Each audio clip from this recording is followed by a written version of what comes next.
अस्सलामु अलैकुम वरहमतुल्लाहि वबरकातुह। टीचर्स डे 5 सितंबर हमारे सामने है। उस ताल्लुक़ से फतवा आपकी खिदमत में पेश है।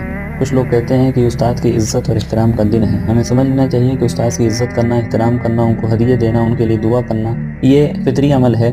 लेकिन जब तक के है जब इसको किसी ख़ास दिन मुतय्यन करके ना मनाया जाए।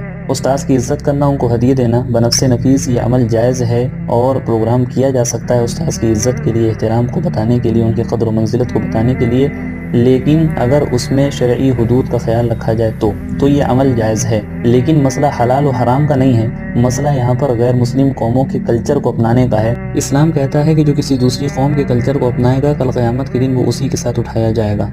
बाद असातिज़ा अपने स्टूडेंट के पेरेंट्स से कहते हैं कि आपके बच्चे ने हमें गिफ्ट नहीं दिया, या इसी तरीके से जो लोग ऐसे प्रोग्राम में शिरकत नहीं करते हैं उन लोगों को लानतान किया जाता है, उनको गिरी हुई नज़रों से देखा जाता है, जो कि बिल्कुल मुनासिब नहीं है, जायज़ नहीं है।